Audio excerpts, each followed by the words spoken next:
Then I call the member for Ryan. Thank you, Madam Deputy Speaker. It was with great pleasure that this year I again place on record my appreciation to the Coalition and the House of Representatives for giving me the privilege of serving as their representative on the National Archives Advisory Council.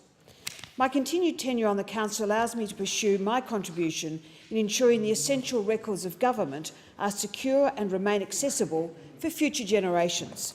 The National Archives of Australia can be best described as the memory of our nation. In this era of fake news, it has never been so important to preserve and collect government records which reflect our Australian history and our identity. With a collection tracing the events and decisions that have shaped the nation and the lives of Australians, the archives also play a key role in helping to ensure the Australian government and its departments are effective and accountable to the people. I congratulate Mr David Fricker on another successful year as Director-General of the Archives. David has provided leadership and direction to ensure that the National Archives of Australia remain successful in its vital operations. In fact, it was only Tuesday this week that I was pleased to attend the Archives release of the 1994 and 1995 Cabinet documents with special guest the Honourable Kim Beazley. This past year has been significant for archives with the official opening of the National Archives Preservation Facility. This will provide storage for approximately 25% of the extensive collection.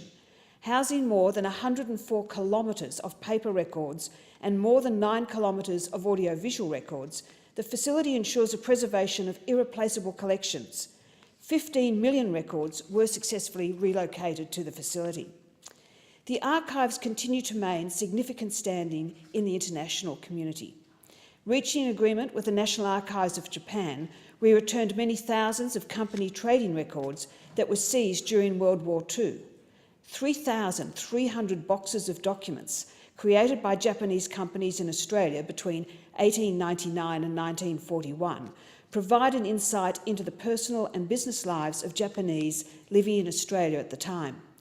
This is the largest donation of its kind accepted by the National Archives of Japan, a symbol of the valued and ongoing friendship and collaboration between our two countries.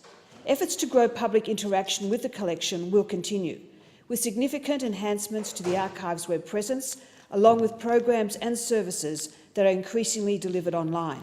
The ever-important digitisation of archival records continues to be an ongoing challenge. I sincerely thank all those involved in the National Archives of Australia, and particularly the contribution made by the members of the Advisory Council, chaired by Dr Denver Beanland.